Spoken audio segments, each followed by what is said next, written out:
നാമത്തിന് മഹത്വം ഉണ്ടാകട്ടെ. ഈ നിറവിലേക്ക് ഏവരെയും സ്വാഗതം ചെയ്തുകൊള്ളുന്നു. വീണ്ടും ഒരു പ്രാവശ്യം കൂടെ ദൈവവചനം ശുശ്രൂഷിപ്പാൻ കർത്താവ് തന്ന വിലപ്പെട്ട സമയത്തിനായി തിരുനാമത്തെ നന്ദിയോടെ സ്തുതിക്കുന്നു. നമ്മുടെ അല്പസമയത്തെ ചിന്തിക്കായി ഒരു വേദഭാഗം വായിക്കാം. 1 ശമൂവേൽ അല്ലെങ്കിൽ ശമൂവേലിൻ്റെ 1-ാം പുസ്തകം 3-ാം അധ്യായം 1-ാം വാക്യം. ശമൂവേൽ ബാലൻ ഏലിയുടെ മുൻപാകെ യഹോവയ്ക്ക് ശുശ്രൂഷ ചെയ്തു പോന്നു. ആ കാലത്ത് യഹോവയുടെ വചനം ദുർലഭമായിരുന്നു, ദർശനം ഏറെയില്ലായിരുന്നു. ആ കാലത്ത് യഹോവയുടെ വചനം ദുർലഭമായിരുന്നു, ദർശനം ഏറെയില്ലായിരുന്നു. ആരും അത്ര കാര്യമായി എടുക്കാത്ത ഒരു വേദഭാഗമാണിത്. പക്ഷേ എന്നെ ആഴത്തിൽ ചിന്തിപ്പിക്കുകയും എന്നോട് ഇടപെടുകയും ചെയ്ത ഒരു വേദഭാഗം കൂടെയാണ്. ന്യായന്മാർ ന്യായപാലനം ചെയ്ത് ഏലിയുടെ കാലം വന്നു. ഏലിയും 2 മക്കളും കൂടെ ഹോഫ്നിയും ഫിനെഹാസും ഇസ്രായേലിനെ ഭരിച്ചിരിക്കുന്ന കാലം. അന്ന് രാജാവില്ല. അങ്ങനെ ഇരിക്കുന്ന സമയത്ത് നടന്ന ഒരു സംഭവമാണ് ഇവിടെ നാം വായിച്ചത്. 1-ാം അധ്യായത്തിൽ ഹന്നാന്റെ പ്രാർത്ഥനയും തന്മൂലം അവൾക്ക് ലഭിച്ച മകനെയും അവനെ ദൈവത്തിന് സമർപ്പിച്ചതിനെ നമുക്ക് കാണാം. 2-ാം അധ്യായത്തിൽ അന്നത്തെ കാലഘട്ടത്തെക്കുറിച്ച് അല്പം കൂടി വ്യക്തമായി എഴുതിയിട്ടുണ്ട്. അപ്പോൾ എന്താണ് ആ കാലത്ത് യഹോവയുടെ വചനം ദുർലഭമായിരുന്നു, ദർശനം ഏറെയില്ലായിരുന്നു. ദുർലഭമായിരുന്നു, വളരെ കുറവായിരുന്നു. അത് യോസിയിൽ നമ്മൾ നോക്കുകയാണെങ്കിൽ ഏതാണ്ട് ഇതേ അർത്ഥം തന്നെയാണ്.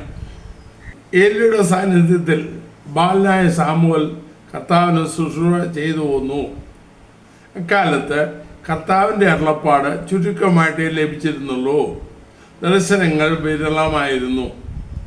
തീരെ ദൈവത്തിൻ്റെ ആലോചനയില്ല എന്ന് പറയുന്നില്ല. പക്ഷേ ദുർലഭം വളരെ കുറച്ച്, ദർശനമേറെയില്ല. എന്താണ് അതിന് കാരണം? എന്താണ് കാലത്തിൻ്റെ പ്രത്യേകത?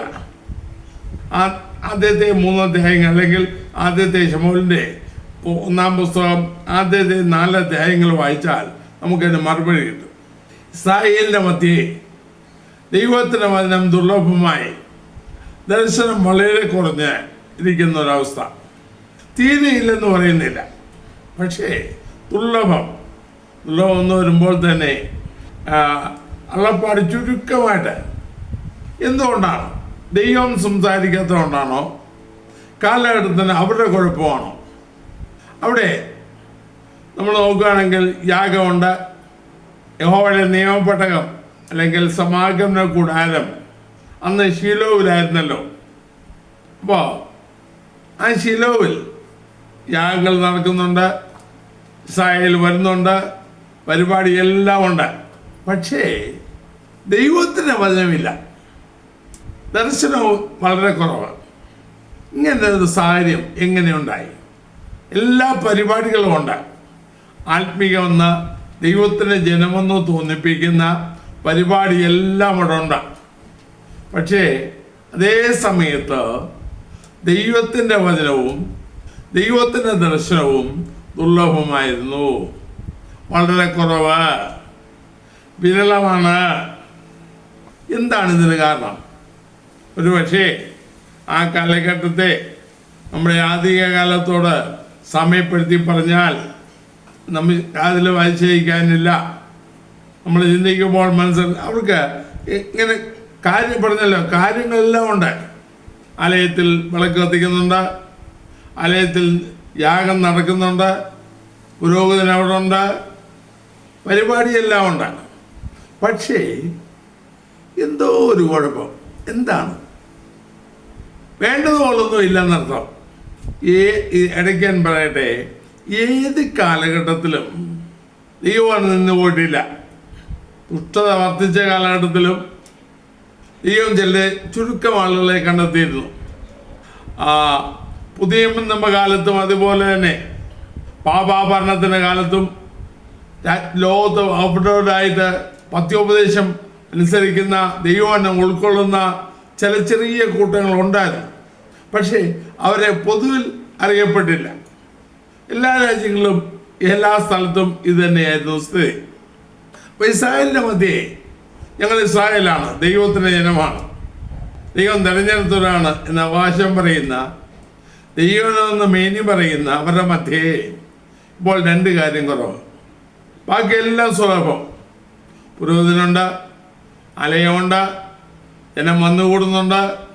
പക്ഷേ അവിടെ ചില കാര്യങ്ങൾ നമ്മൾ നോക്കുമ്പോൾ ആ 2-3 അധ്യായങ്ങളിൽ തന്നെ കാര്യങ്ങൾ നോക്കുമ്പോൾ നമുക്ക് കുഴപ്പം മനസ്സിലാകും. ഒന്ന്, ന്യായന്മാരുടെ പുസ്തകം അവസാനിക്കുമ്പോൾ അവിടുത്തെ അക്കാലത്തെ ഒരു പൊതു സ്വഭാവം എഴുതി വെച്ചിരുന്നത്. ന്യായന്മാർ 21-ാം അധ്യായം 25-ാം വാക്യത്തിൽ ആ കാലത്ത് ഇസ്രായേൽ രാജാവിലായിരുന്നു, ഓരോരുത്തരും തനിക്ക് ബോധിച്ച പോലെ നടന്നു എന്ന് എഴുതിയിട്ടുണ്ട്. തനിക്ക് ബോധിച്ച വഴികൾ, അല്ലെങ്കിൽ ഒരു നിയന്ത്രണവുമില്ല, നിയന്ത്രിക്കാൻ ആരുമില്ല, തനിക്ക് തോന്നിയ പോലെ അവനവനിസം, വാളെടുക്കുന്നതെല്ലാം വെളിച്ചപ്പാട് എന്ന പോലെ അവസ്ഥ. നിയന്ത്രിക്കാൻ ആരുമില്ല. ന്യായന്മാരുടെ പുസ്തകത്തിൽ പല പ്രാവശ്യം അങ്ങോട്ട് വാക്ക് കാണും, ഓരോരുത്തരും എനിക്ക് ബോധിച്ച പോലെ.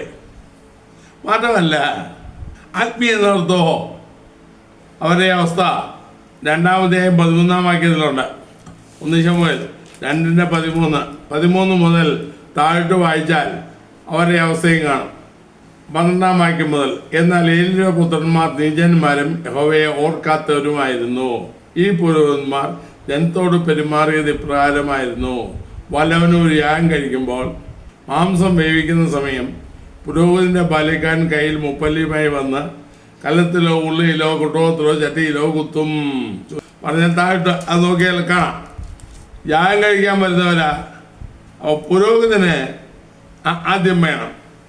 16-ാം വാക്യത്തിൽ മേസ് ദഹിപ്പിച്ച് കഴിഞ്ഞിട്ട് അതിനുശേഷം നീ ആഗ്രഹിക്കുന്നിടത്തോളം എടുത്തുകൊള്ളുക എന്ന് അവനോട് പറഞ്ഞാൽ, അല്ല അവനോട് അല്ല ഇപ്പോൾ തന്നെ തരണം, അല്ലെങ്കിൽ ഞാൻ ബലമായി എടുക്കുമെന്ന് പറയും. ചുരുക്കി പറഞ്ഞാൽ യഹോവയുടെ വഴിപാട് നിന്ദിക്കുന്ന പുരോഹിതന്മാർ, ആത്മീയ നേതൃത്വം, ദൈവത്തെ ഭരിക്കുന്നു, ദൈവത്തിന് വേണ്ടി പുരോഹിതന്മാരായി ദൈവസ്ഥലിൽ നിൽക്കുന്നു എന്ന് പറയുന്നവർ തങ്ങളെക്കുറിച്ച് ചിന്തിക്കുന്ന കാലഘട്ടം, ശുശ്രൂഷയുടെ പ്രാധാന്യമോ ദൈവത്തിൻ്റെ ആട്ടിൻകൂട്ടത്തെക്കുറിച്ചോ ജനത്തെക്കുറിച്ചോ ആത്മീയ വശത്തെക്കുറിച്ചോ ദൈവത്തെ പ്രസാദിപ്പിക്കുന്നതിനെ കുറിച്ചോ അവർക്ക് ചിന്തയില്ല. അവരുടെ ചിന്ത തങ്ങളെക്കുറിച്ച്, തങ്ങൾക്ക് മേത്രമായ, തങ്ങൾക്ക് മെച്ചമായത്, തങ്ങൾക്ക് നല്ലത് വേണം എന്നല്ലാതെ മറിച്ചൊരു ചിന്ത അവർക്കില്ല. മാത്രമല്ല അവരെ ആരായിരുന്നു എന്ന് 12-ാം വാക്യത്തിലുണ്ടോ, നീചന്മാരും യഹോവയെ ഓർക്കാത്തവരുമായിരുന്നു. 1-ാം അധ്യായത്തിൽ 3-ാം വാക്യത്തിൻ്റെ 2-ാം ഭാഗം, ഏലിയുടെ പുത്രന്മാരായി യഹോവയ്ക്ക് പുരോഹിതന്മാരായിരുന്ന ഒഫ്നിയും ഫിനെഹാസും അവിടെ ഉണ്ടായിരുന്നു. ഇതാണ് പുരോഹിതന്മാർ. തങ്ങളെ തന്നെ തീറ്റുന്നവർ, സ്വന്തം സുഖം, സ്വന്തം താല്പര്യം, സ്വന്തം ഉയർച്ച, തനിക്ക് വേണ്ടി തന്നെ ജീവിക്കുന്നവർ. ആത്മീയ നേതൃത്വം ഇത്. ഇനി ആലയത്തിലെ ആരാധനയോ 3-ാം അധ്യായം 1 ശമൂവേൽ 3:3 വായിക്കുമ്പോൾ, ശമൂവേൽ ദൈവത്തിൻ്റെ പെട്ടകം ഇരിക്കുന്ന യഹോവയുടെ മന്ദിരത്തിൽ ദൈവത്തിൻ്റെ വിളക്ക് കെടുന്നതിന് മുൻപേ ചെന്ന് കിടന്നു. അപ്പോൾ വിളക്ക് കെടുന്നതിന് മുമ്പ് അവൻ ചെന്ന് കിടന്നു. ഏലി നേരത്തെ കിടന്നു, അത് കഴിഞ്ഞ് ശമൂവേൽ പോയി കിടന്നു. എന്താ പ്രത്യേകത? വിളക്ക് കെടുന്നതിന് മുൻപ്. ന്യായപ്രമാണം എന്താ പറയുന്നേ? പുറപ്പാട് പുസ്തകം 27-ാം അധ്യായം 20-21 വാക്യങ്ങൾ വായിക്കുമ്പോൾ, സന്ധ്യ മുതൽ പ്രഭാതം വരെ നിലവിളക്ക് കത്തിക്കൊണ്ടിരിക്കണം. അതാണ് പ്രമാണം. പക്ഷേ ഇപ്പം അതൊന്നും നിലവില്ല. കാലം മാറിയല്ലോ. അപ്പോൾ ഇടയ്ക്ക് നിലവിളക്ക് കിടാനൊരു സമയമുണ്ട്. വെളുക്കുന്നവരൊന്നും കത്തിക്കൊണ്ടിരിക്കത്തില്ല. ചുരുക്കി പറഞ്ഞ ആത്മീയ ശുശ്രൂഷയുടെ ഗതി തന്നെ മാറിപ്പോയി. രാത്രി മുഴുവൻ പ്രകാശിച്ചുകൊണ്ടിരിക്കുന്ന വിളക്ക് ഇത്ര മണി വരെ കത്തിയാൽ മതി. അല്ലെങ്കിൽ ശമൂവേല് കെടുന്നതിന് മുൻപേ ചെന്ന് കിടന്നെന്ന് പറഞ്ഞാൽ കെടാതായെന്നർത്ഥം. വിളക്കും ഈ ദൈവപ്രമാണത്തിനെതിരായി. യാഗങ്ങളും അതുപോലെ എല്ലാ പ്രമാണത്തിനെതിരെ. മാത്രമല്ല ആത്മീയ നേതൃത്വമോ 1-ാം അധ്യായത്തിൻ്റെ 3-ാമത്തെ 2-ാം വാക്യം വായിക്കുമ്പോൾ, ആ കാലത്ത് ഒരിക്കൽ ഏലി തൻ്റെ സ്ഥലത്ത് കിടന്നുറങ്ങി. കാണുവാൻ വയ്യാതെ വണ്ണം അവൻ്റെ കണ്ണ് മങ്ങി തുടങ്ങിയിരുന്നു. 1-ാം അധ്യായത്തിൽ 12-13 ഇങ്ങനെ അവൾ യഹോവയുടെ സന്നിധിയിൽ പ്രാർത്ഥിച്ചുകൊണ്ടിരിക്കുമ്പോൾ ഏലി അവളുടെ വായെ സൂക്ഷിച്ചു നോക്കി. ഹന്ന ഹൃദയം കൊണ്ട് സംസാരിച്ചതിനാൽ അവളുടെ അധരം അനങ്ങിയതല്ലാതെ ശബ്ദം കേൾപ്പാനില്ലായിരുന്നു. ആകയാൽ അവൾക്ക് ലഹരി പിടിച്ചിരിക്കുന്നു എന്ന് ഏലിക്ക് തോന്നിപ്പോയി. ഇവിടെ പ്രാണവേദന എടുത്തൊരു സഹോദരി നിലവിളിക്കുകയാണ്. എന്നാൽ അദ്ദേഹത്തിന് കണ്ടത് അവൾ വെള്ളമടിച്ചിരിക്കുകയെന്ന. ചുരുക്കി പറഞ്ഞാൽ വിവേചന ശക്തി നഷ്ടപ്പെട്ട ആത്മീയ നേതൃത്വം, ഭാരത്തോട് പ്രാർത്ഥിക്കുക, ദൈവത്തോട് നിലവിളിക്കാൻ ഹൃദയം പകരുകയാണ്. ആ വ്യക്തിയെ മനസ്സിലാക്കാൻ കഴിയുന്നില്ലല്ലോ. അപ്പോൾ നമ്മുടെ കാലത്തിൻ്റെ ചില ചിത്രങ്ങളെങ്കിലും ഇതിൽ നിന്ന് നമുക്ക് കിട്ടിയാൽ നന്നായി. ഇതുപോലെ തന്നെയല്ലേ ഇന്നും?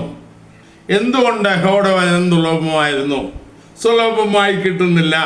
ദൈവം തന്നെ എന്തുകൊണ്ട് സംസാരിക്കുന്നില്ല? എന്തുകൊണ്ട് ദർശനം അധികമില്ല? ഇന്ന് അന്നത്തെ പോലെ ഇന്നും ദർശനക്കാരധികമുണ്ട്.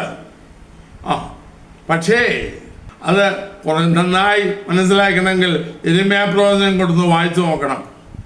വ്യക്തമായി ഇത് എഴുതിയിട്ടുണ്ട്. അപ്പോൾ ദർശനം അധികമില്ലാത്തതും യഹോവയുടെ വചനം ദുർലഭവും ആകാൻ കാരണം മേൽപ്പറഞ്ഞതാണ്. അവരെ തോന്നിയ വഴി നടക്കുന്നു. തോന്നിയ വഴി നടക്കുന്നവനെ ദൈവം ആലോചിക്കേണ്ട കാര്യമില്ലല്ലോ. മാത്രമല്ല പൗരോഹിത്യം, ആത്മീയ നേതൃത്വം അവരെ ന്യായപ്രമാണം ഉപദേശിച്ച് നടക്കേണ്ട വഴിയിൽ നടത്തേണ്ടവർ. മലാഖിയിലുണ്ടല്ലോ, പുരോഹിതൻ യഹോവയായ കർത്താവിൻ്റെ ദൂതനാകയാൽ അവൻ തൻ്റെ ജനത്തിന് ദൈവത്തിന് ന്യായപ്രമാണം ഉപദേശിക്കുന്നവനാണെന്ന്. എന്നാൽ ഇവിടെ നേരെ മറിച്ച തങ്ങളെ തന്നെ തീരുന്ന സ്വന്തം സുഖം നോക്കുന്ന മാത്രമല്ല, അവർ നീചന്മാരായി. അതുമാത്രമല്ല, ദുർനടപ്പുകാരായി. 2-ാം അധ്യായം 22-ാം വാക്യം മുതൽ താഴോട്ട് വായിക്കുമ്പോൾ കാണാമല്ലോ, ദുർനടപ്പുകാർ. അവർക്കൊരു ബുദ്ധിമില്ല. അങ്ങനെയുള്ള വ്യക്തികളും യാഗം അർപ്പിക്കാൻ നേതൃത്വം കൊടുക്കുന്നു. ഒരു ശല്യവുമില്ല, ഒരു ശിക്ഷാവിധിയുമില്ല. നെഞ്ചൂക്കോടെ ധൈര്യത്തോടെ അവരുടെ വഴിക്ക് നീങ്ങുക. ഇങ്ങനെ കുറച്ച് നാൾ ഇസ്രായേലിൽ പോയി. എലി തന്നെ ഇസ്രായേലിനെ 40 വർഷം ന്യായപാലനം ചെയ്തു എന്ന് ശമൂവേൽ 4-ാം അധ്യായത്തിൽ എഴുതിയിട്ടുണ്ട്. അപ്പോൾ കുറേ വർഷം ഈ അവസ്ഥയാണ് ഇസ്രായേലിൽ. ചുരുക്കി പറഞ്ഞാൽ ദൈവത്തെ നിന്ദിക്കുന്ന, ദൈവവ്യവസ്ഥയെ മാനിക്കാത്ത, ദൈവിക നടത്തിപ്പ് അന്വേഷിക്കാത്ത, ജഡത്തിന് വേണ്ടി ജീവിക്കുന്ന, ലോക സുഖത്തിന് വേണ്ടി ജീവിക്കുന്ന, ദൈവകൽപ്പനയ്ക്ക് ഒരു പ്രാധാന്യം കൊടുക്കാത്ത, ദൈവസന്നിധിയെ നിസ്സാരമായി എണ്ണുന്ന, ആരാധനാ രീതികളെ അട്ടിമറിക്കുന്ന, സ്വന്തം താല്പര്യം പോലും നടക്കുന്ന ചില മനുഷ്യർ. ഇവരുടെ ഇടയ്ക്ക് എങ്ങനെ ദൈവം സംസാരിക്കും? ഞാൻ പറഞ്ഞല്ലോ, ഇവരുള്ളപ്പോൾ തന്നെ ഇപ്പോൾ തന്നെ ഇവിടെ യാഗം നടക്കുന്നുണ്ട്, പരിപാടി എല്ലാം നടക്കുന്നുണ്ട്, ജനം വരുന്നുണ്ട്, ശിലോവിൽ പരിപാടി നിലവിളക്ക് കത്തിക്കുന്നുണ്ട്. പക്ഷേ ഇടയ്ക്ക് കളഞ്ഞു, രാത്രി തന്നെ കേട്ടു, അത് സാരമില്ല. മാത്രമല്ല, ശമൂവേലിനെ ദൈവം വന്നൊന്ന് വിളിക്കുന്നല്ലോ 3-ാം അധ്യായത്തിൽ. 3 പ്രാവശ്യം വിളിച്ചിട്ടും ശമൂവേലിനും മനസ്സിലായില്ല, ഏലിക്കും മനസ്സിലായില്ല. 3-ാം പ്രാവശ്യം വിളിച്ചു കഴിഞ്ഞപ്പോഴാണ് എനിക്കൊരു സംശയം, ദൈവം ആരെയും കൊച്ചനെ വിളിച്ചത്. അതേ പ്രാവശ്യം വിളിച്ചപ്പോൾ അവനറിയാവുന്നത് ഏലിയുടെ സംസാരമാണ്. അല്ലാതെ ഒരു ദൈവിക ഇടപെടൽ ശമൂവേലിനും അറിയത്തില്ല. ആലയത്തിൽ വളരുന്ന, ആലയത്തിൽ നിൽക്കുന്ന, ആലയത്തിലെ കാര്യങ്ങൾ നോക്കുന്ന ആ ബാലന് അറിയത്തില്ല. അവൻ്റെ കുറ്റമല്ല, അവൻ്റെ അതിനു മുമ്പ് കണ്ടിട്ടില്ല. ദൈവവിശ്വാസം ആരും കേൾക്കുന്നത് അവൻ്റെ അനുഭവത്തിലില്ല. അപ്പോൾ മനസ്സിലായാലും ഒരു വല്ലാത്ത കാലഘട്ടം. മാത്രമല്ല, റിപ്പീറ്റഡായിട്ട് ദൈവം ദൂതൻ തൻ്റെ ആളുകളെ അയച്ച് അവരോട് മുന്നറിയിപ്പ് കൊടുക്കുന്നു.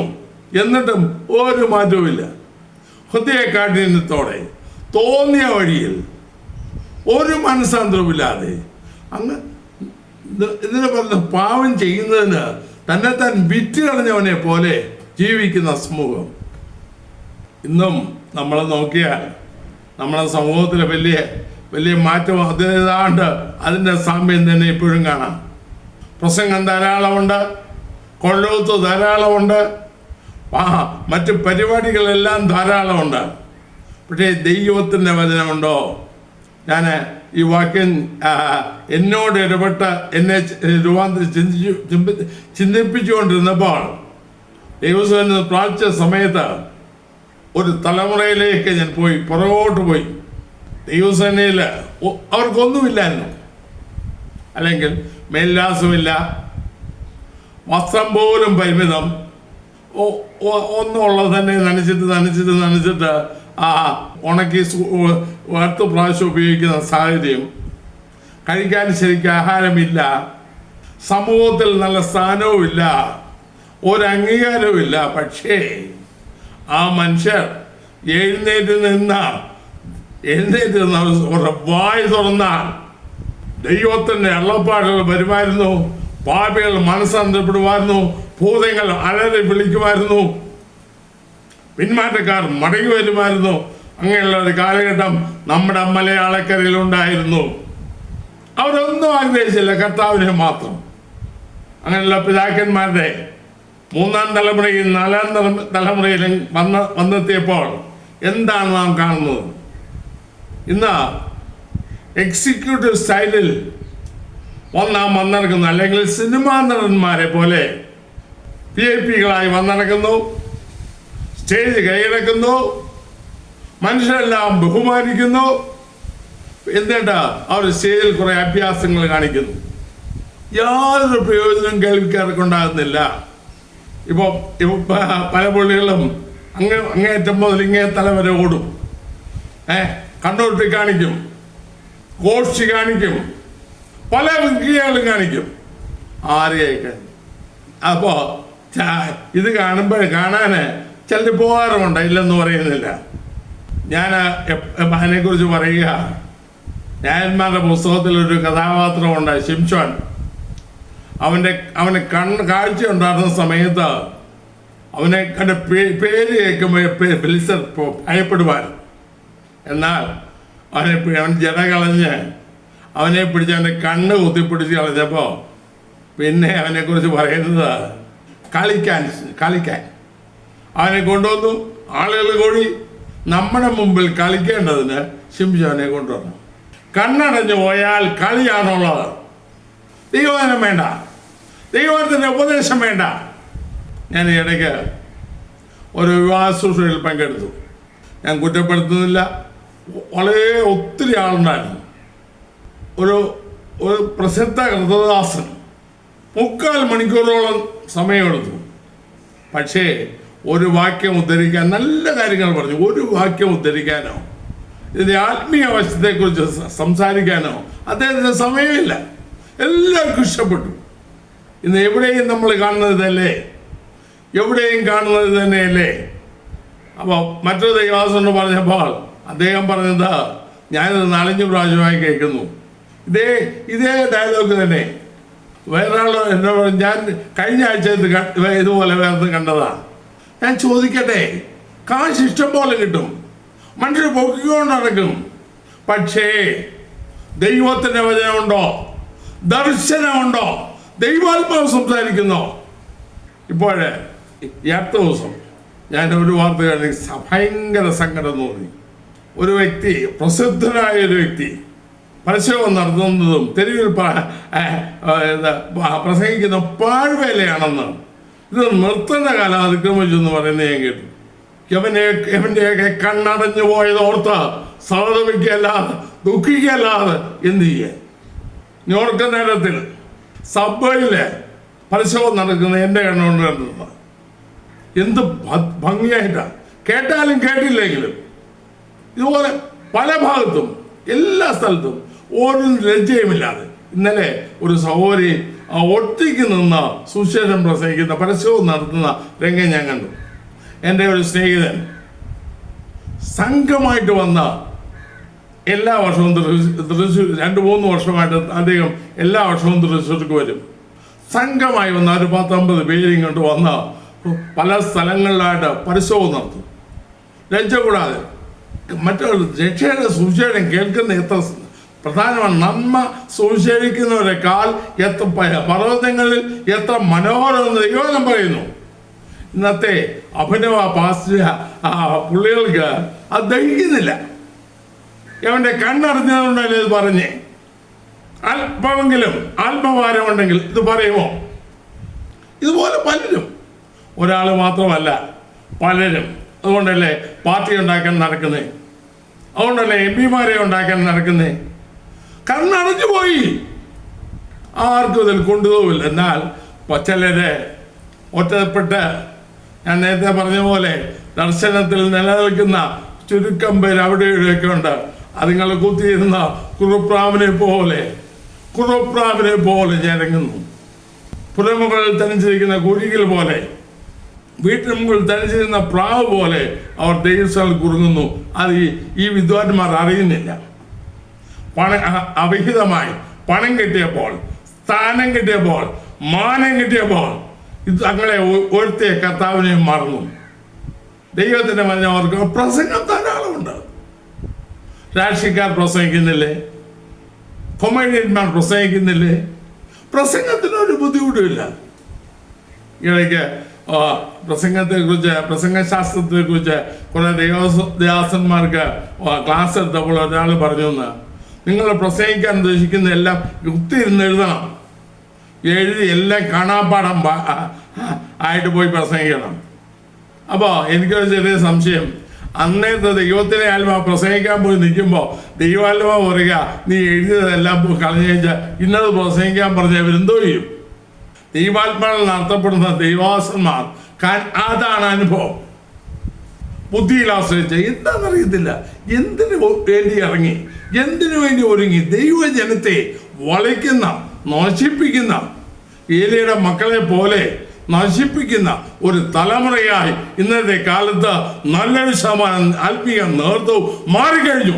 അധികാരത്തിന് വേണ്ടി, സ്ഥാനമാനങ്ങൾക്ക് വേണ്ടി, പണത്തിന് വേണ്ടി എന്ത് ചെയ്യാൻ മടിയില്ലാത്ത ആത്മീയ സമൂഹം. എന്താ കാരണം? ഓരോരുത്തർ ദൈവത്തെ അനുസരിക്കുന്നില്ലല്ലോ. ദൈവാത്മാവില്ല, ദൈവത്തിൻ്റെ വചനമില്ല. വേദപുസ്തകം കയ്യിലുണ്ട്. ഏലിയുടെ കാലത്ത് ന്യായപ്രമാണം അവരുടെ കയ്യിലുണ്ട്. ഒന്നുമില്ല എന്നല്ല. ഇന്നത്തെ അതുപോലെ പുസ്തകത്തിന് ക്ഷാമമായിട്ടില്ല. പുസ്തകത്തിലെ വാക്യങ്ങൾ ഉദ്ധരിച്ചെന്നും പറഞ്ഞ് മാത്രമല്ല വേറെ കുഴപ്പങ്ങളുണ്ടല്ലോ. രാഷ്ട്രീയക്കാർ ആത്മീയ മണ്ഡലങ്ങളിൽ അങ്ങ് ക്യൂ നിൽക്കുകയല്ലേ എല്ലാ കൺവെൻഷനുകളിലും. രാഷ്ട്രീയക്കാർ, മുഖ്യമന്ത്രി വരുന്നു, ആ പ്രതിപക്ഷ നേതാവ് വരുന്നു, മറ്റേ രാഷ്ട്രീയ നേതാവ് വരുന്നു, അവർ സംസാരിക്കുന്നു. അത് കേൾക്കുമ്പോഴേക്കും പെന്തിക്കോസുകാരന് അന്യഭാഷയും. ഏതാത്മാവത്? ഒരുപക്ഷെ അടുത്ത ആഴ്ചത്തേക്ക് ഞാൻ ജീവിച്ചില്ലെങ്കിലോ, അതുകൊണ്ടാണ് ഞാൻ ഇത്ര വേദനയോടെ പറയുന്നത്. ഏലിയ കാലത്തെ പോലെ കണ്ണടഞ്ഞ, കാഴ്ച നഷ്ടപ്പെട്ട, ദൈവത്തെ വഴിതെറ്റിക്കുന്ന ഒരു സമൂഹമായി നമ്മുടെ മലയാളക്കരയിൽ, ഞാൻ നേരത്തെ പറഞ്ഞല്ലോ, ഒരു കാലത്ത് ദൈവത്തിന് തീയാൽ നിറഞ്ഞ, ദൈവശക്തിയാൽ നിറഞ്ഞ, നല്ല ശക്തിയായി ഉപയോഗിച്ച ദൈവദാസന്മാർ ഉണ്ടായിരുന്ന സ്ഥാനത്ത് ഇന്ന് നടക്കുന്നത് ഇതാണ്. വെറുതെ അല്ല ദാഹിക്കുന്ന ജനം ന്യൂജനിലേക്ക് പോകുന്നത്. യൗവനക്കാർ ഈ ന്യൂജൻ കൂട്ടത്തിലേക്ക് ഓടാൻ കാരണം ഈ പാഴ്മണിയാണ്. ഇവരുടെ മാതൃകയില്ലാത്ത ജീവിതമാണ്. ഭൗതിക സുഖങ്ങൾക്ക് വേണ്ടി, ഈ ആയുസ്സിന് വേണ്ടി ക്രിസ്തുവിൻ്റെ നാമം ഉപയോഗിച്ച് ദൈവത്തെ വഴിതെറ്റിക്കുന്ന ഒരു വല്ലാത്ത സാഹചര്യം, വല്ലാത്ത കാലം. ഒരു സാക്ഷ്യവുമില്ല, സാക്ഷ്യത്തെക്കുറിച്ച് ചിന്തയില്ല. എല്ലാ പുത്രന്മാരും അതുപോലെ ആയിരുന്നല്ലോ. ജനത്തെ വഷളാക്കുന്ന, അവിടെ ജോലി ചെയ്യുന്ന ആളുകളെയും വഷളാക്കുന്ന നീചന്മാരായി മാറിയ കാലം. ഈ ജനമേ ഒന്നുറക്കെ ചിന്തിക്കുകയാണ്. എന്നാൽ വേറെ ഇതിലൊരു രസമുള്ളത്, ഇവർക്കെല്ലാം വലിയ അംഗീകാരമാണ്. ലോകർക്ക് ഭയങ്കര മാന്യത. അവിടുന്ന് അവരെ എന്തോ ഉണ്ടാകുന്ന ധാരണ ഒന്നുമില്ല. ദൈവവചനവും ദൈവിക വെളിപ്പാടുമില്ലെങ്കിൽ പിന്നെ എന്തോ ഉണ്ട്? കർത്താവ് പറഞ്ഞായിരുന്നു, നിന്നിലുള്ള വെളിച്ചം ഇരുളായാൽ അതെത്ര വലിയത്. മാത്രമല്ല എഫെസ്യർ പറഞ്ഞു, ഇരുട്ടിന്റെ നിഷ്ഫല പ്രവൃത്തികൾക്ക് കൂട്ടാളികളാകരുത്. ഇരുട്ട് വ്യാപരിക്കുന്നുള്ളതിൻ്റെ പ്രധാന ലക്ഷണമാണ് എൻ്റെ നിഷ്ഫല പ്രവൃത്തി, ഫലം തരാത്ത പ്രവൃത്തി. ഇപ്പൊ നിങ്ങൾ അവരുടെ കൂടെ താമസിക്കുമ്പോൾ ദൈവം നേരെ വന്ന് വിളിച്ചാൽ ആർക്കാ മനസ്സിലാക്കുക? 2 പ്രാവശ്യം വന്ന് കൊച്ചനെ വിളിച്ചു, ശമൂവേൽ കേട്ടില്ല, അവന് മനസ്സിലായില്ല. അവൻ ആകെ കേട്ടിരിക്കുന്ന ഏലിയുടെ വിളിയാ. 3-ാം പ്രാവശ്യവും വിളിച്ചപ്പം മൂപ്പലിന് ബോധം വന്നു. നീ എന്നെ പറഞ്ഞേര്. 4-ാം പ്രാവശ്യവും ദൈവം വന്ന് വിളിച്ചു. നോക്കണേ, പരിചയമില്ല. ഇന്ന് അഭിനയം കസർത്തും ഭയങ്കരം. വ്യക്തമായി ദൈവിക ഇടപെടൽ പരിചയമില്ല. അത് എനിക്ക് ദുഃഖവും അത്ഭുതം തോന്നുന്നത്, ദൈവം വന്ന് ശമൂവേലിനെ വിളിക്കുമ്പോൾ അവനോട് ആദ്യം പറഞ്ഞതിനെ ന്യായവിധിയുടെ ദൂത്. അപ്പൊ എലിയെയും അവന്റെ മക്കളോടും ദൈവം സംസാരിക്കുന്നതിന് കാരണം മനസ്സിലായല്ലോ. അവിടെ ഒരു ശമൂവേലുണ്ടായിരുന്നു. ദൈവത്തിന്റെ ഉദ്ദേശം നടന്നേ പറ്റും. ഈ നാളുകളിൽ ദൈവജനം ചിന്തിക്കേണ്ടത്, പ്രാർത്ഥിക്കുന്നവർ, ദൈവമുഖത്ത് നോക്കി കരയുന്നവർ, ആത്മാക്കളുടെ വിടുതലിന് വേണ്ടി ജാഗരിക്കുന്നവർ ചിന്തിക്കേണ്ടത് എങ്ങനെയും ദുസ്ഥിതിക്ക് മാറ്റം വരണം. അധികാര കളിക്ക്, സംഘടനാ പ്രകടനത്തിന്, കോടതികളിൽ കേസിന് പോകുന്നതിന്, നിങ്ങൾ തമ്മിൽ വ്യവഹാരം ഉണ്ടാകുന്നത് തന്നെ കേവലം പോരായ്മയാണെന്ന് കൊരിന്ത്യത്തിൽ വ്യക്തമായ അപ്പോസ്തലൻ പറഞ്ഞു. പെന്തിക്കോസ്തുകാർ എത്ര വ്യവഹാരങ്ങളാണ് കോടതിയിൽ കെട്ടിക്കിടക്കുന്നത്. അവരും വന്ന ഞായറാഴ്ച അന്യഭാഷ പറയും. ഇത് ഏത് ആത്മാവിലാണ്? കൂട്ടുകാരനെ നിന്നെ പോലെ തന്നെ സ്നേഹിക്കണമെന്ന് ദൈവം പറഞ്ഞിരിക്കേ. അപവാദവും പരദൂഷണവും അനാശാസ്യ പ്രവൃത്തികളും അരങ്ങതർക്കല്ലേ എന്ന് യിരെമ്യാപ്രവചനം 23-ാം അധ്യായത്തിൽ വ്യക്തമായി പറയുന്നു. അവർ എൻ്റെ ആലോചനാ സഭയിൽ നിന്നിരുന്നു എങ്കിൽ, അപ്പോൾ ഞാൻ മുൻപൊരിക്കൽ ഉദ്ധരിച്ചെന്ന എൻ്റെ ഓർമ്മ, യിരെമ്യാപ്രവചനം 21-ാം അധ്യായം 22-ാം വാക്യം, അവർ എൻ്റെ ആലോചനാ സഭയിൽ നിന്നിരുന്നുവെങ്കിൽ എൻ്റെ വചനങ്ങളെ എൻ്റെ ജനത്തെ കേൾപ്പിച്ച് അവരെ ആകാത്ത വഴിയിൽ നിന്നും അവരുടെ പ്രവൃത്തികളുടെ ദോഷത്തു നിന്നും പിന്തിരിപ്പിക്കുമായിരുന്നു.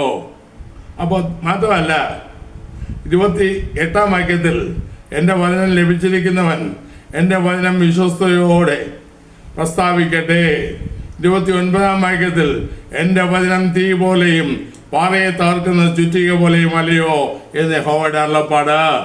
അപ്പോൾ ദൈവത്തിൻ്റെ വചനം പ്രാപിച്ച, ദൈവത്തിൻ്റെ ആലോചന സഭയിൽ നിന്ന് ദൈവത്തിൻ്റെ വചനം പ്രാപിച്ച്, ദൈവത്തിൽ നിന്ന് ആലോചന പ്രാപിച്ച് ആകാത്തവരിൽ ജനത്തെ പിന്തിരിപ്പിച്ച് അതിനെ വിശ്വസ്തയോടെ പ്രസ്താവിക്കുമ്പോൾ പാറ പോലെ, തീ പോലെ, പാറയെ പിളക്കുന്ന ചുറ്റിക പോലെ ആ വചനം ക്രിയ ചെയ്യും. അതിൻ്റെ 15-ാം വാക്യം, യെരൂശലേമിലെ പ്രവാചകന്മാരിൽ നിന്നല്ലോ ഭക്ഷണത്വം ദേശത്തെല്ലായിടവും പരന്നിരിക്കുന്നത്. ഇനി 18-ാം വാക്യം, യഹോവയുടെ വചനം ദർശിച്ചു കേൾപ്പാൻ തക്കവണ്ണം അവൻ്റെ ആലോചനാ സഭയിൽ നിന്നവൻ ആർ? അവൻ്റെ വചനം ശ്രദ്ധിച്ച് കേട്ടിരിക്കുന്നവൻ ആർ? അതേ അധ്യായത്തിൽ യിരെമ്യാവ് പറയുന്ന ഒരു വാചകം കൂടി ഞാൻ വായിക്കട്ടെ. 9-ഉം 10-ഉം പ്രവാചകന്മാരെ കുറിച്ചുള്ള അരുളപ്പാട്. എൻ്റെ ഹൃദയം എൻ്റെ ഉള്ളിൽ നുറുങ്ങിയിരിക്കുന്നു, എൻ്റെ അസ്ഥികളൊക്കെയും ഇളകുന്നു. യഹോവ നിമിത്തവും അവൻ്റെ വിശുദ്ധ വചനങ്ങൾ നിമിത്തവും ഞാൻ മത്തനായിരിക്കുന്നതിനെ പോലെയും വീഞ്ഞു കുടിച്ച ലഹരി പിടിച്ചവനെ പോലെയും ആയിരിക്കുന്നു. നോക്കണേ, ദൈവവചനം നിമിത്തം. അപ്പോൾ ദൈവവചനം നിമിത്തം, അല്ലെങ്കിൽ നമ്മൾ വിശുദ്ധ വചനങ്ങൾ നിമിത്തം. എന്തുകൊണ്ട് വചനം ദുർലഭമാകുന്നു? എന്തുകൊണ്ട് ദൈവദാസന്മാർ പെർഫോമൻസ് ആകുന്നു? ഇന്ന് പെർഫോമൻസാണ്. ദൈവഭയമില്ല, ദൈവാശ്രയമില്ല, പണക്കൊഴുപ്പ്, പെർഫോമൻസ്, തങ്ങളെ തന്നെ ഉയർത്തുക. എന്തിന് കാരണം? ദൈവത്തിൻ്റെ ആലോചന സഭയിൽ നിൽക്കുന്നില്ല. പത്രോസ് പറഞ്ഞായിരുന്നു, അപ്പോൾ 6-ാം അധ്യായത്തിൽ, ഞങ്ങളോ പ്രാർത്ഥനയിലും മനസ്സുകളിലും മുറ്റിരിക്കും. എൻ്റെ കണ്ണുകൊണ്ട് ഞാൻ കണ്ടിട്ടുണ്ട്. ബാല്യകാലത്ത് എനിക്ക് 6.5 വയസ്സായപ്പോഴാണ് എൻ്റെ പിതാവ് രക്ഷിക്കപ്പെടുന്നത്. അപ്പോൾ ഇതൊന്നും അറിയില്ലെങ്കിൽ കൂട്ടത്തിൽ പോയല്ലേ പറ്റുള്ളൂ. ഞാൻ ലോകത്തിന് പോകുമ്പോൾ കൺവെൻഷനുകൾക്കും കന്യാകുമാരി ജില്ലയിലെ മേൽപ്പുറത്ത് എലിയും പെന്തിക്കോസ് എന്ന് പറഞ്ഞ ഒരു സഭയിലാണ് ഞങ്ങൾ കൂടിക്കൊണ്ടിരുന്നത്. അവിടെ കൺവെൻഷന് കേരളത്തിൽ അറിയപ്പെട്ട ദേവദാസന്മാരെ വിളിക്കുമായിരുന്നു. അന്ന് യോഗത്തിന് വന്നാൽ ഇന്നത്തെ പോലെ വരാനവർക്ക് സൗകര്യമൊന്നുമില്ല. അപ്പോൾ നേരത്തെ വരും. 5 ദിവസം യോഗമാണെങ്കിൽ 5 ദിവസവും എല്ലാവരും കാണും.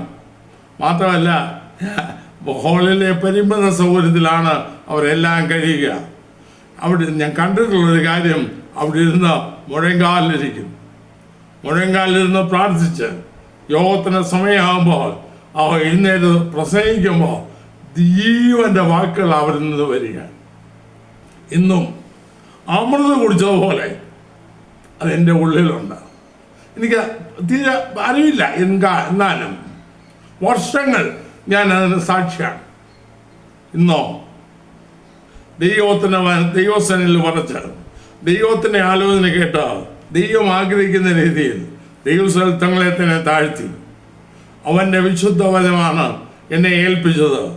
അവൻ കരുണയാലാണ് എന്നെ തിരഞ്ഞെടുത്തത്, എൻ്റെ യോഗ്യത വെളിച്ചത്തിലല്ല എന്ന ബോധ്യത്തോടെ ജനത്തെ ഉപദേശിച്ച് ദൈവത്തിൻ്റെ ആലോചന, ദൈവത്തിൻ്റെ വചനം പ്രാപിച്ച് അത് ജനത്തെ ഉപദേശിക്കുമ്പോൾ അവരേകാത്ത വഴി വിട്ടവർ തിരിയും. ദൈവത്തിലേക്ക് മാനസാന്തരപ്പെടും, ദൈവസ്ഥലം യഥാസ്ഥാനപ്പെടും. ശുദ്ധീകരണം ഉണ്ടാകും സഭയിൽ. ദൈവാത്മാവ് സഭയിൽ പ്രവർത്തിക്കും. പാപികൾ മാനസാന്തരപ്പെടും, പിന്മാറ്റക്കാർ മടങ്ങിവരും, സഭ യഥാസ്ഥാനപ്പെടും. വൈരാഗ്യവും അല്ലെങ്കിൽ കക്ഷിത്വവും ഗ്രൂപ്പിസവും സഭയിൽ നിന്ന് അപ്രത്യക്ഷമാകും. എല്ലാവരും ഒരുപോലെ ദൈവസ്നേഹത്തിൽ ഏകഭാവത്തോടെ ദൈവത്തെ ആരാധിക്കും. അത് ആരംഭിക്കേണ്ടത് ഇന്ന് ഇല്ലാത്തതുകൊണ്ടാണ്, അല്ലെങ്കിൽ ദൈവത്തെ വിട്ടകന്ന് തോന്നിയ പോലെ പോയതുകൊണ്ടാണ് അവസാനം സംഭവിച്ചെന്താണ്? 1 ശമൂവേൽ 4-ാം അധ്യായത്തിൽ ഏലിയുടെ കുടുംബത്തിന് സംഭവിച്ച മക്കളും അപ്പനും ഒന്നിച്ച് ഒരു ദിവസം തീർന്ന, അല്ലെങ്കിൽ തലേ ദിവസവും പിറ്റേ ദിവസവുമായിട്ട് തീർന്ന കാര്യം ദാരുണമായി അവർ അവസാനിച്ചത് കാണാം. ന്യായവിധി ദൈവഗ്രഹത്തിൽ ആരംഭിക്കാൻ സമയമായെന്ന് പുതിയ നിയമത്തിൽ പറയുന്നു. പ്രിയമുള്ളവരെ, ഇന്ന് മാനസാന്തരപ്പെടാൻ ഇന്നത്തെ അവസ്ഥ അപകടമാണ്. ദൈവവചനമില്ലാതെ, ശരിക്കും പുസ്തകം ഉണ്ടെന്ന് പറഞ്ഞിട്ട് കാര്യമില്ല, ദൈവത്തിൻ്റെ ആലോചനയില്ലാതെ, ദൈവത്തിൻ്റെ വെളിപ്പാടില്ലാതെ ദൈവസഭയ്ക്ക് മുന്നോട്ട് പോകാൻ സാധ്യമല്ല.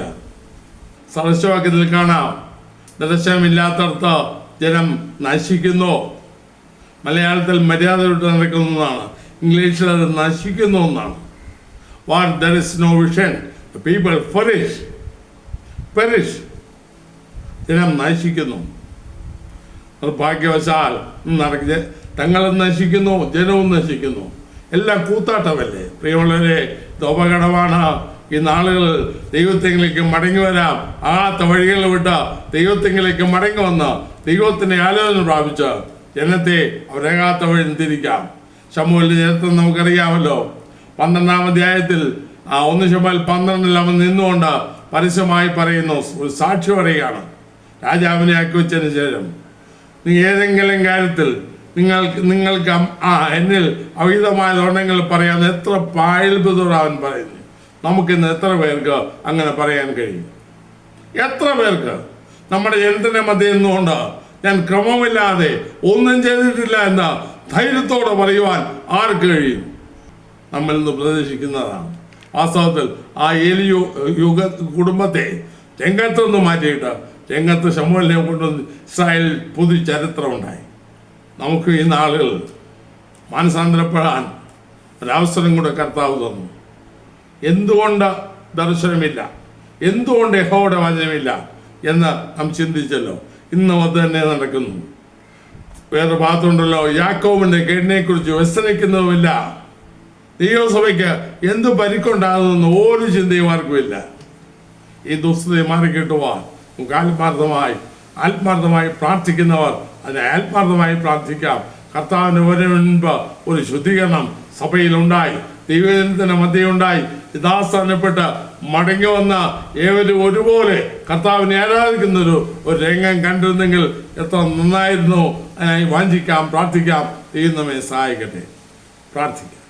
കർത്താവെ, സ്നേഹവനായ സ്വർഗപിതാവേ, നല്ല സമയത്തിനായി ഞങ്ങളെ ഇങ്ങനെ സ്തുതിക്കുന്നു. നാഥ, ഈ ലളിതകാലത്ത് ശമൂവേലിന്റെ ബാല്യപ്രായത്തിൽ ഒരു വല്ലാത്ത മാതൃകയുടെ മധ്യേ ജീവിച്ച ആ ബാലിൻ്റെ അവസ്ഥ ഞങ്ങൾ ചിന്തിച്ചല്ലോ. ദർശനമേറെയില്ലായിരുന്നു, ഇവിടെ വചനം ദുർലഭമായിരുന്നു എന്ന് ഞങ്ങൾ ചിന്തിച്ചല്ലോ. അതിന് കാരണവും ഞങ്ങൾ ചിന്തിച്ചല്ലോ. കർത്താവ്, ഈ കാലത്തും അതുപോലെയുള്ളൊരു സാഹചര്യമാണല്ലോ വന്നുവിട്ടിരിക്കുന്നത്. അതാ ദൈവത്തെ ഉണർത്തണമേ, ദൈവത്തിൻ്റെ മധ്യേ മനസാന്തരവും ദാസ്ഥാനവും നൽകണമേ. ശിക്ഷയുടെ കാര്യം നീട്ടരുത്. നാഥ, അവിടുത്തെ ശക്തി വെളിപ്പെടുത്തണമേ. നിങ്ങളുടെ സ്ഥലം മടങ്ങി വന്ന ഏകോദര സഹോദരങ്ങളെ പോലെ എല്ലാവരും ചേർന്ന് അങ്ങേ ആരാധിക്കുന്ന കർത്താവെ, ദൈവവചനത്തിൻ്റെ വ്യവസ്ഥയിൽ ജീവിക്കുന്ന, വചനത്തിന് മുൻതൂക്കം കൊടുത്ത് വചനപ്രകാരം ജീവിക്കുന്ന ഒരു കൂട്ടം ഉള്ളെടുക്കുവാൻ ദൈവം സഹായിക്കണമേ. യേശു ക്രിസ്തുവിന്റെ നാമത്തിൽ പിതാവേ, ആമേൻ. ഈ വീഡിയോ നിങ്ങൾക്ക് അനുഗ്രഹമായെങ്കിൽ മറ്റുള്ളവർക്കും ഷെയർ ചെയ്ത് കൊടുക്കുക. നിങ്ങൾക്കായി പ്രാർത്ഥിക്കുക. ദൈവമായ കർത്താവ് നിങ്ങളെ അനുഗ്രഹിക്കുവാനാകട്ടെ.